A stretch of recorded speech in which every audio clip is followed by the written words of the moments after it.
夫君战死沙场后的第2日，他的遗书就到了，里面对我下了几条命令：一，每年给边关的慈善堂捐5万两金，这是要吃空我的嫁妆。2，你终生不能改嫁，照顾好我爹娘，要我继续当老妈子。3，你的儿子不能承袭我的爵位，亲赐的状元之位也不要了。公婆没有失去儿子的伤心，只一味地催促我，还不赶快完成他的遗愿。可是从边关到上京要1个月，这是御制遗书。大家好，欢迎收看皮皮听书。遗书送来的时候，我都懵了。我和梁耀祖成亲17载，第一次知道他不仅是镇北大将军，还是个神算子。他提前1个月就知道自己昨天死。就在我质疑遗书的真实性时，公婆突然来了我的院子，还没等我迎上去，婆婆就迫不及待地开口：是不是我家耀祖来信了？面对老两口满脸期待的询问，我一时语塞。虽然这么多年，他们总是嫌弃我商贾出身，上不得台面，总是明里暗里的嘲讽我，但我这个人从小心眼就好使。先不说这遗书可能是假的，就算是真的，我也不能直截了当地告诉他们，你们儿子死了。所以我把信纸掩在身后，编了个谎话，不是耀祖的信，是我娘家的。你放屁！婆婆指着我怒骂。今日是7月初2，我儿子说了今天会来信。我一愣，哪天说的？婆婆，出征那天说的。啊，梁耀祖半年前就算出来，自己昨天死。要有这本事，他还上战场拼命干嘛啊？直接摆摊算命，挣得库嚓库嚓的。趁我愣神之际，公公直接冲过来，一把抢过我藏在身后的遗书。那信纸被我攥成了团，还不等公公打开，婆婆就已经哭上了。我可怜的耀祖啊，怎么就死了呢？你为国牺牲，是梁家的大英雄，爹娘一定满足你所有的遗愿。说完，婆婆就转头瞪着我，理所应当地指挥道：还不快去把你的嫁妆都拿出来，赶紧送去边关的慈善堂。公公也端出大家长的架势来。耀祖虽然没了，但我们梁家心善，不会赶你走。从今往后，你晨昏定省的给我们磕头谢恩，将军府的一应开销也要由你来承担。婆婆还在那叽里呱啦的说着中午要吃大肘子，不，公公说要开坛好酒喝喝。合着儿子死了，他俩不但不伤心，还庆祝上了。但他俩老年痴呆，我却不能拎不清。梁耀祖作为镇北大将军，战死沙场可是震动朝野的大事，怎么会没人通知将军府，就轻飘飘地送来一封遗书？生不见人，死不见尸，我要进宫面圣，问清楚到底怎么回事。可公婆却拦住我的去路，咬死遗书就是真的，说这就是他们儿子的笔记。就在我们3人一片混乱时，梁知玉回来了。公婆像是有人撑腰了似的，赶紧把遗书给梁知玉看，并且哭着骂我不配为人妻，连自己夫君最后的遗愿都不能满足。梁知玉快速地看了一遍遗书，然后愤恨地瞪着我。公婆在他身后叉腰拱火：大孙子，快让这个毒妇把钱都拿出来，送往边关。我难产生子，用尽心力供养成状元的孩子，此时满脸鄙夷地指着我：我爹是镇北大将军，他生前最不耻的就是花女人的钱，死后我也绝不允许你用钱来羞辱他。公婆愣住，这台词和他们想的不一样啊。而我则因为被儿子的态度伤透了心，在公婆开口前不可置否的嚎啕大哭。你的意思是，你们将军府以后也不花我的钱了？婆婆连忙摆手：花，我们花。公公拍大腿：人参、鲍鱼、燕窝，一个也不能少啊。梁知玉直直地看着我，重重点头：对，绝不被你的钱腐蚀。我提醒：那你爹的遗愿？梁知玉毫不慌乱，拍了拍已经绝望了的公婆的肩膀：大不了让祖父祖母上大街上摆摊，73岁正是闯的年纪。梁知玉的话一出，公婆就嘎的一声抽了过去，下人们赶紧搀扶着坐在椅子上。梁知玉则着急地叫醒他们，一会儿用力掐人中，一会儿又抱来冰水喷在脸上，最后实在是叫不醒，向来孝顺的梁知玉伸手给他俩一人一个巴掌。可算是把老两口扇醒了。公婆捂着火辣辣的脸颊，刚要发作，就被自己孙子哭喊着打断：“你们终于醒了！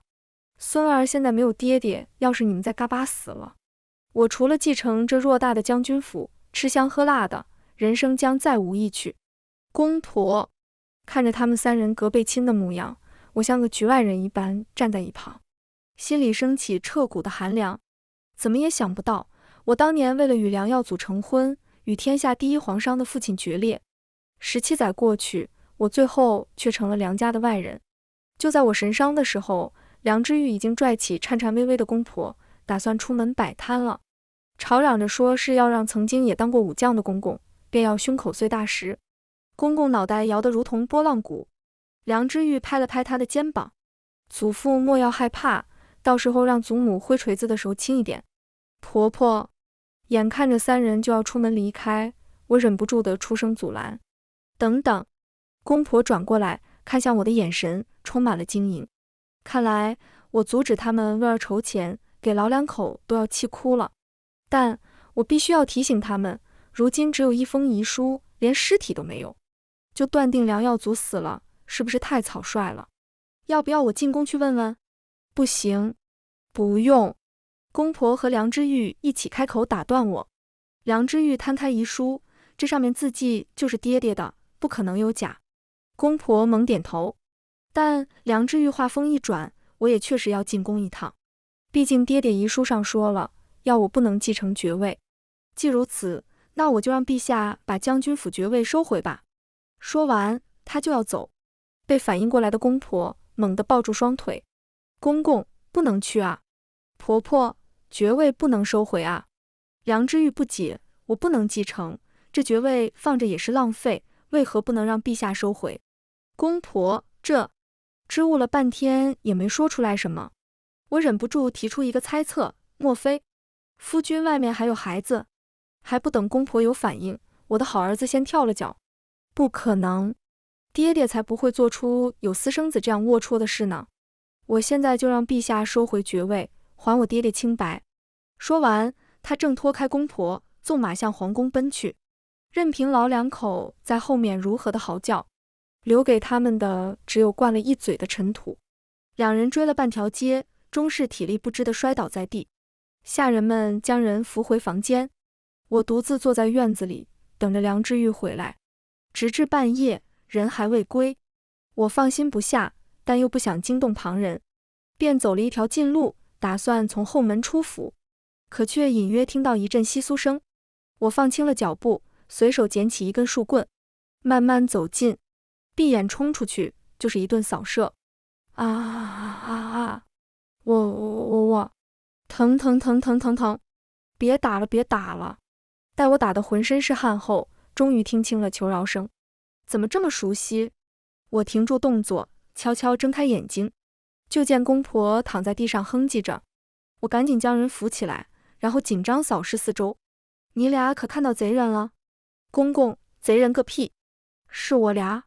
你个毒妇，是不是看我儿子不在家，所以你就要打死我们两个，然后继承这将军府？我不解，这么大点的宅子有什么好继承的？还没有我的私宅一半大呢。婆婆更生气了，你还嫌弃宅子小？你一个商人的女儿，再有钱也是下贱。要不是我儿子娶你，你能实现阶级跨越？我认同，确实，要不是公公之前做过9品的守皇陵侍卫，我给夫君买官的时候也没法说他是武将世家。公婆，闭嘴！我老是闭嘴，但却扫到地上一封信纸，我眼疾手快地捡起来。公婆慌乱地起身要来抢，却被我打开了。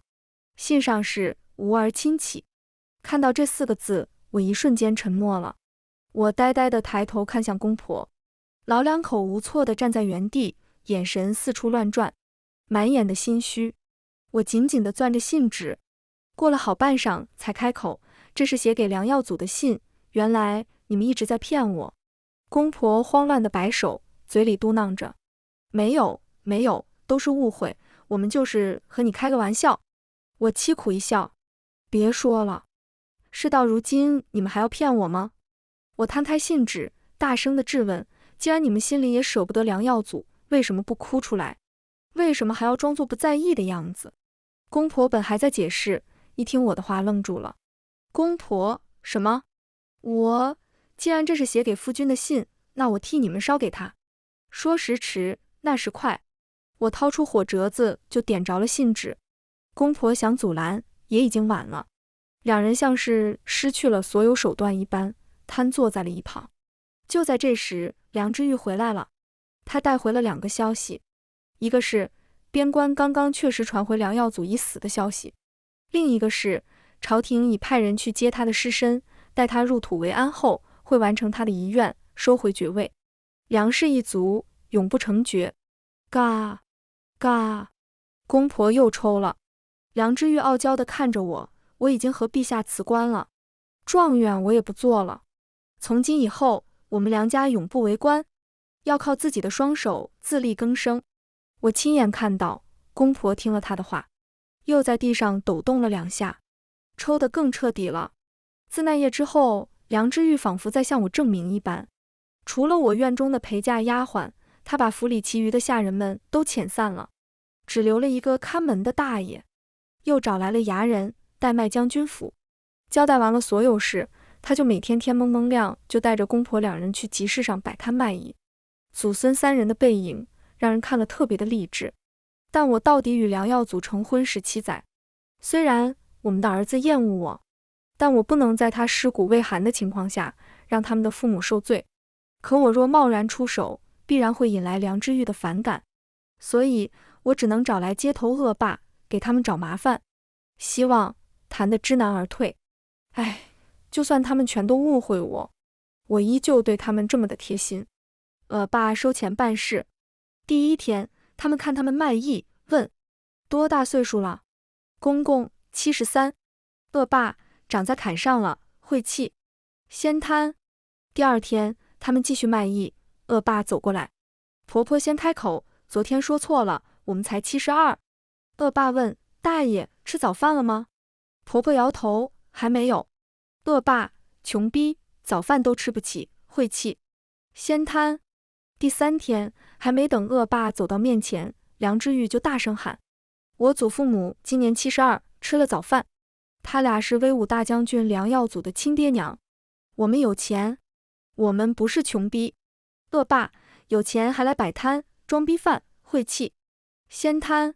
如此反复了好几天，公婆终于坚持不住了，哭着来找我了，说让我赶紧拿出5万2金送去边关的慈善堂，否则再这么下去，他们俩非得让梁之玉给折腾死不可。这点钱对于我来说倒是洒水，但是若我拿了，岂不是让我和儿子本就交恶的母子关系更是雪上加霜？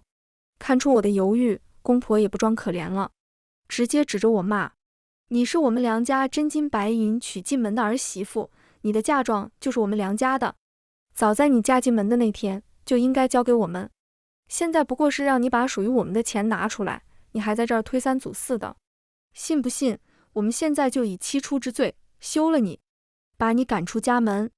说到这里，老2口还嘚瑟地笑了起来。呵，嫁出去的女儿泼出去的水，这些年如果不是因为我儿子有出息，做了大将军，你们宋家还能坐稳天下第1皇商的位置。要是陛下知道你被休了，没有我们家给你撑腰，到时候别说你爹不认你，你家的皇商之位也会被陛下收回。我倒吸一口凉气，这么严重啊？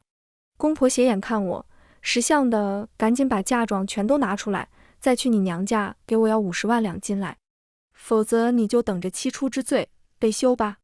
我无奈，刚要出门去私库时，就被回来的梁之玉拦住了。不许去！我再强调一遍，从今往后，我们梁家不会再花你的1分钱，休想用钱来腐蚀我们。我心疼地看着瘦了一圈的儿子，不花我的钱，那你要如何凑够5万2金？梁之玉傲娇的一哼，哼，我把将军府卖了。我叹气，这么点的宅子，最多1万两，他志在必得。等我爹被运回来，我就把他的尸身放在府里供人观赏。他是为国战死，这样的大英雄，每个来观赏的人不得收1两金啊！而且我还打算找来道士做法，将我爹的魂魄镇压在这座宅子里。届时有威武大将军亲自坐镇的宅子，还愁卖不上好价钱吗？看着儿子骄傲的嘴脸，我忍不住的鼓掌。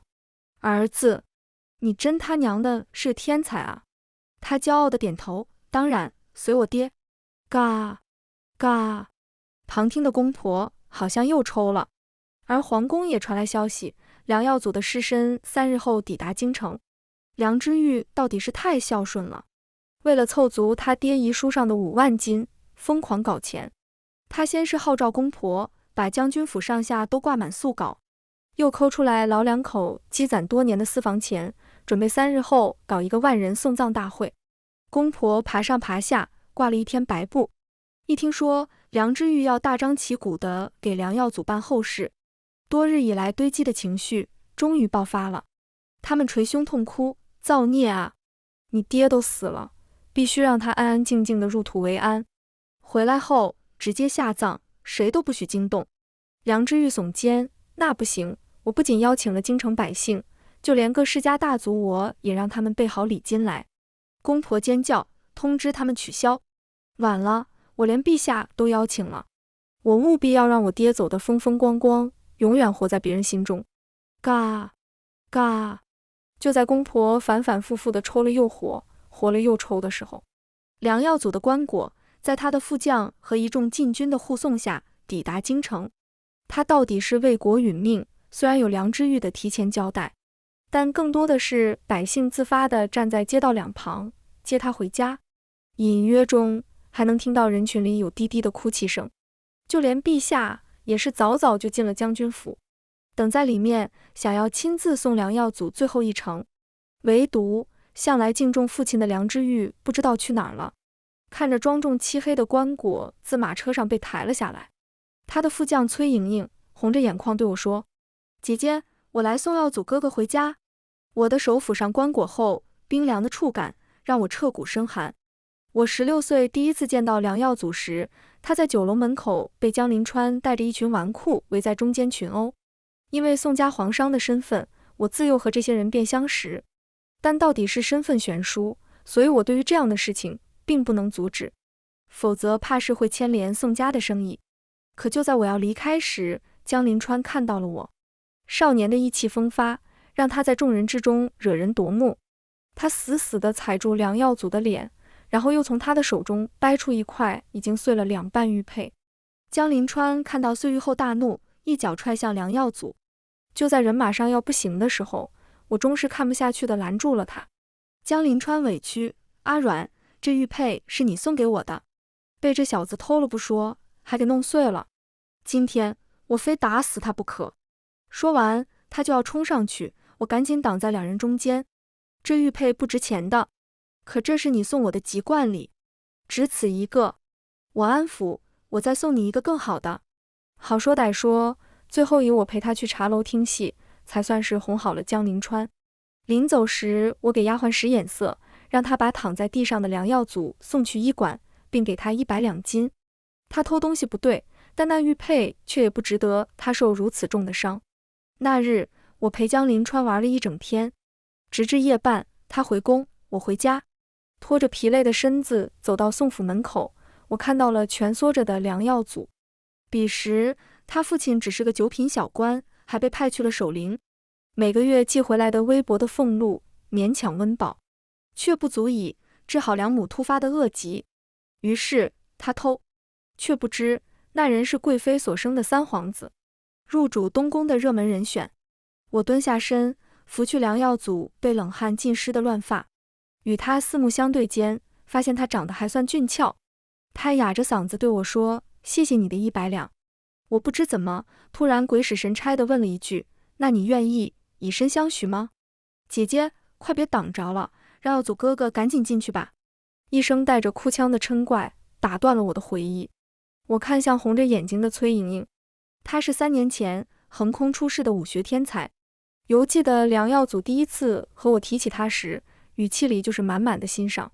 后来他提拔他做了副将，跟着他出生入死，形影不离，就连人生的最后时刻也是他在陪着的。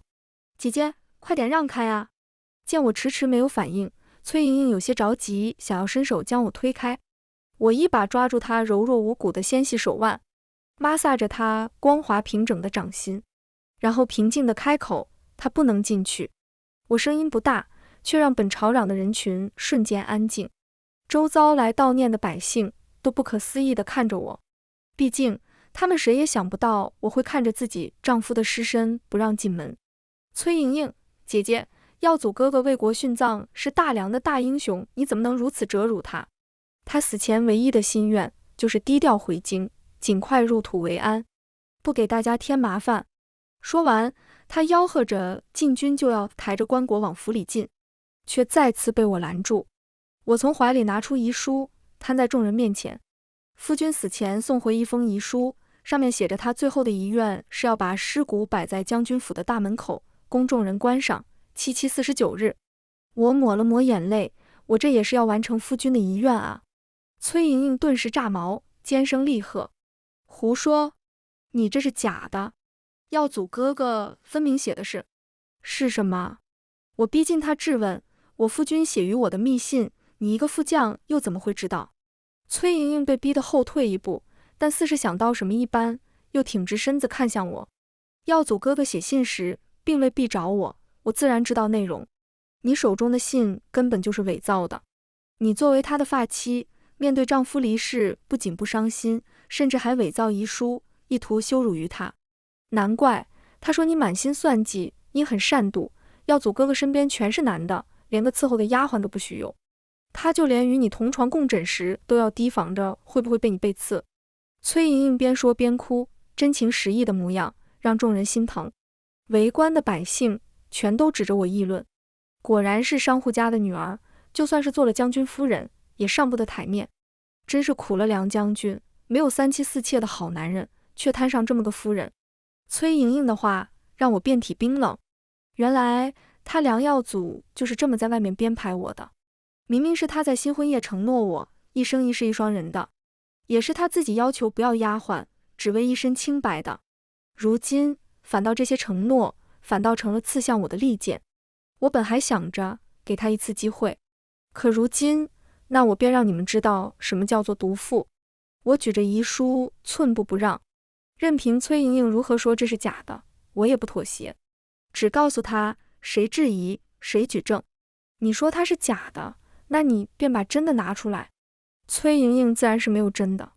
双方僵持不下时，街口处突然传来一阵噼里啪啦的鼓乐声，所有人都循声望去，只见梁之玉带着乐坊的110号人敲锣打鼓的往这边来，甚至还搭了个移动戏台，上面载歌载舞的唱着：今天是个好日子，吉祥的事儿都能成。今天是个好日子。所有人都被眼前的一幕荒谬到了，都以为我们这一家疯了。我顾不得拦着棺材进门了，赶紧跑过去想拦着梁之玉，免得他落人口舌。可我还没走近，他就指着我不耐烦地道：今天是个大喜的日子，你别给我跌天赌啊！我愣住，所有人都愣住，直到公婆恭敬地请出陛下走出将军府，方才听到天子威压的质问：梁之玉，你父亲身死，何喜之有？众人惊呼万岁，跪拜一地，唯有我们母子笔直地站着。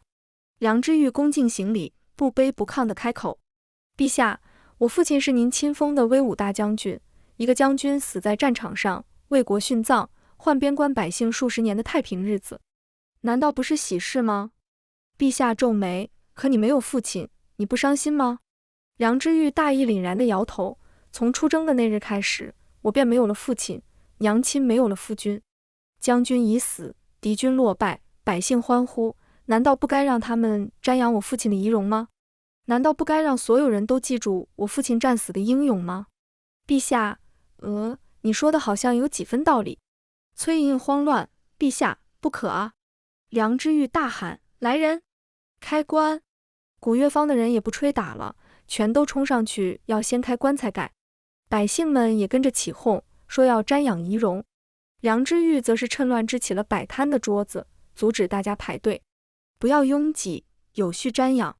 一片混乱中，唯有崔莹莹抱住棺材，不让人去碰。公婆见状也赶紧冲上去，想要保护住遗体。面对老人妇孺，众人也没法来硬的。纷纷止住了动作。公婆还在那嚎叫：“孙子，你是要让你爹连死都不能瞑目吗？”我扫了眼儿子，扒拉开人群，推开公婆。我儿子孝顺，但我可是个毒妇，这棺材盖就由我来掀。我刚要动手，崔莹莹又来拦我，甚至伸手要来扇我。身后传来2声焦急：“阿阮，娘！”下一瞬，我拽住她的手腕，微微用力，就将这个100年难得一见的武学天才掀翻在地。众人，有人适时提出疑惑：军中的副将这般柔弱吗？你看他那腰，好像还没有我家婆娘腿粗呢。这样的人真的能上战场杀敌吗？众人的窃窃私语让崔莹莹涨得满脸通红。梁之玉突然冲过来为她证明：“不许你们这么说崔姨，她可是和我爹好到穿一条裤子的干兄妹。她要是没有点真本事，又怎么能得到我爹如此的偏爱呢？”此话一出，众人哈哈大笑。这真本事恐怕不是在战场，而是在被窝吧。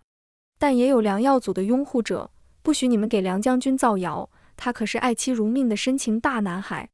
我勾唇冷笑，不管如何，现在也该让这位已经死了1个月的深情大男孩亮得响了。卧槽，栩栩如生啊！是的，当我掀开棺材盖后，在3伏天死了1个月的梁耀祖一点都没腐烂，不仅是栩栩如生，甚至可以说是面色红润。所有人都震惊了，而公婆和崔莹莹则是一副完全不知所措的模样。直到梁之玉惊慌的大叫：“妖怪啊！”平地一声雷，陡然惊醒众人，一声声护驾将陛下团团围住。众人也惊慌的想要四处乱窜，更有甚者拿出本要祭奠的五谷，直接用力扔进棺材里，砸在梁耀祖的尸身上时，皮肤竟隐隐泛红。啧，还真是娇嫩啊！有人带头，就有人模仿，人就是这样容易带节奏的生物。即便上一刻他们还在歌颂梁耀祖的英勇，也不妨碍此刻他们的憎恶与恐惧。众人纷纷将手上的东西砸向棺材，甚至有好几个人捡起地上的石头扔了过来，砸在梁耀祖的额头上，破皮流血。但从始至终，棺材里的尸身都一动不动，连表情都没有丝毫变化。我忍不住伸手探向他的鼻尖，的确是没有气息，好似他就是死了，但又尸身不腐。人群中不知是谁突然喊了一句：“烧了他，烧了这个怪物！”此话一出，所有人都跟着一起喊：“烧了他，烧了他！”边说，他们边朝棺材逼近。反应过来的崔莹莹冲过来挡在棺材面前，厉声大喊：“不行，不能烧了耀祖哥哥，他不是妖怪。”人群中有人质问：“那为什么他死了1个月，尸体还没有腐烂？”崔莹莹语塞：“因为他就是个怪物，要是不烧了他，万一伤害我们怎么办？对，赶紧烧了这个怪物！”所有人一拥而上，公婆和崔莹莹根本拦不住，被众人推开，方向刚好是我这一边，而我刚拿起一根棍子，想要打散那群作乱的人，好巧不巧，棍子就对在了崔莹莹的肚子上。啊！一声刺耳的尖叫声吓了所有人一跳，周家瞬间安静，唯有崔莹莹捂着肚子痛苦地在地上蜷缩，而她的身下缓缓流出一滩血。大家怕惹上人命，吓得赶紧后退，但仍有好心的大夫冲过来为崔莹莹把脉，然后震惊地跪在地上，哆嗦着声音禀告：“崔副将落胎了。”什么？一直在一旁看热闹的陛下终于带着愠怒开口。我侧头与他对视，看清了他眼中讥讽：“哈，朕亲封的威武大将军，身边的副将不会武，还怀了孕。朕倒是不知这军营里还有哪些见不得人的勾当。”天子怒喝，惹得大家跪倒一片。公婆哭天喊地的大喊冤枉，说他们的儿子素来洁身自好，是京中人人称颂的好男人。宋阮，你说话啊！你与耀祖恩爱夫妻17载，你为他证明啊！我的视线从崔莹莹身下的那滩血移到了公婆的脸上，最后落在了棺材里栩栩如生却毫无生气的梁耀祖脸上。哈！我嗤笑，是我跪在地上，恭敬地对陛下叩首。臣父与夫君感情甚笃，他断不会做出不轨之事。崔副将肚子里的孩子，恐怕是另有其人，还请陛下治崔副将淫乱军营之罪。我没有，我肚子里的孩子就是梁。崔莹莹话还没说完，就被梁之玉捂住了嘴。他语气中有不易察觉的冰冷。崔副将，我爹已经死了，你莫要给他泼脏水。崔莹莹吓得哭出声来。他没有死，他没有死，他没有死，他真的没有死。够了！我打断崔莹莹的胡言乱语。你的意思是梁耀祖假死？我一把拽住崔莹莹的领子，与我贴脸逼近。崔莹莹，你可知假死乃欺君之罪，是要株连九族的。所以梁耀祖到底死没死？公婆在一旁咬牙低语。崔莹莹，你莫要胡说。他……崔莹莹眼神四处躲闪，说不出一句整话。崔副将，想好了再说。他死了。得到了肯定的答案。我甩开崔莹莹，嫌弃地拍了拍手，然后回身恭敬地对陛下行礼。陛下，夫君确实是为了大梁死于战场，但如今尸身不服，惹得百姓忌惮。臣父愿解除众人的慌乱。我始终低头，却也能感觉到头上的威压。如何解除？臣父将会请护国寺的住持为王夫超度，并将他的尸身悬挂于城门7日，定能将妖邪清除。宋阮，你个毒妇！公婆听了我的话，破口大骂。那可是你的夫君啊，你竟然还将他的尸体抱尸城头，你这是要让他死不瞑目啊！孙子，你快说句话啊！你忍心看着你爹受此折辱吗？梁之玉一点一点地掰开公婆攥着他的手，冷静地开口。祖父母，爹爹尸身不腐一事说不过去啊！难不成要让陛下怀疑爹爹假死，我们梁家欺君吗？陛下始终未说话，我抬头望过去，过了片刻，方才听到一声晕。公婆瘫软在地，绝望地嚎啕大哭。这场闹剧终于在梁耀祖被挂上城墙那一刻，算是告一段落。此时阳光刺目，热得惹人心乱。我现在城墙下，仰头望向梁耀祖，身后传来脚步声，一把油纸伞遮在我的头顶。母亲，我去查了您的私库，那颗碧青丸确实不见了。哦，是我成亲前一夜将林川送我的东西，我当年没用，却不想竟让梁耀祖发现了。我看向梁之玉，不知何时这个16岁的少年已经比我高了许多，再不是同我撒娇的模样了。我们会不会做得太狠了？他轻笑，也抬头看向城墙上的人。心疼他？谁又来心疼我们呢？梁耀祖在城墙上连挂6日，公婆每天都来我这诅咒怒骂，让我把梁耀祖放下来。但这是陛下允了的事，我说了不算。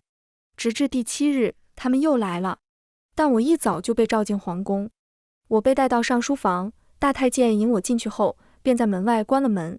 偌大的宫殿之内，只有高坐在上位的陛下。我恭敬地跪拜行礼，直呼万岁，万岁，万万岁。上位者没有叫我起来，只是一味地低头写着什么，直至我双膝如针扎般疼痛，方才听到一声嗤笑。他吃了碧青丸。我垂落的双手陡然收紧。吃了那东西，可以瞬间假死，维持7日。如此算来，今日便是他进城的第7日了。陛下慢慢起身，缓步走来，每一个落脚的声音都敲在我的耳膜处，直到明黄的龙云靴停在我的面前。一只骨节分明的大手将我的下巴抬起，迫使我仰视他。梁将军可是欺君了啊！一句轻飘飘的定论，足以让梁家9族全灭。我惶恐地低头叩首。陛下，梁耀祖是真的死了，死在了为大梁江山厮杀的战场上。梁家赤胆忠心，绝不可能做出欺君这样大逆不道的事来。今日臣父便会亲自为他下葬，让他入土为安。陛下愣了一下，不确定地问了一句：你当真舍得让他死？我坚定地抬头：陛下，不是臣父让他死，是他已经死了。哈！陛下猛地笑开，甚至越笑声音越大。宋阮，你名字里带个阮，心却一点也不软。当年你为了他不同意假死逃婚，如今倒是舍弃了他。陛下将一道圣旨递到我面前，威武大将军，为国殒命，实乃英烈，特封其夫人为一品诰命，其子封为驸马，与永宁公主不日完婚。我有些惊讶地接过圣旨，听了他说，如此也算同你做了一家人。等我出宫回府时，天色已暗，梁耀祖也被禁军从城墙上放了下来，装进棺椁里，送回将军府的灵堂内。此时那里还有梁氏一族的110号人。我一走进灵堂，就听见梁氏的族长命令道：跪下！梁之玉挡在我的面前，刚要开口回对，就被我拽到身后。我还没有弱到需要你来保护的地步。我扬起手中的圣旨，对着族长勾唇挑衅：圣旨在此，族长回忆吧。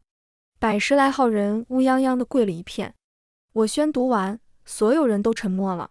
族长不情不愿地将我奉为上尉，再无法用身份压我一头了。公婆还拼命地给族长使眼色。他咳嗽了2声，开口：宋阮，你公婆的意思是想要赶紧给耀祖下葬，入土为安的好啊？我点头，那是自然。公婆欣喜，族长的脸色也松了下来。我吩咐梁之玉按照主持的交代，在棺材上钉入7749颗镇魂钉，保证妖邪困在里面，永世不得超生。是，母亲。梁之玉让下人开始钉棺材。公婆瞬间变了脸色。不可以，你这副棺材钉死了，那不就打不开了吗？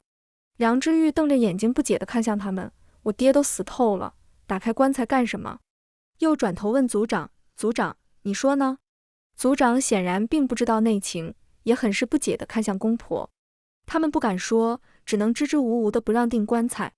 我一拍桌子：这钉子可是陛下亲自让主持诵经的开光的宝物，你们不让钉，就是在抗旨。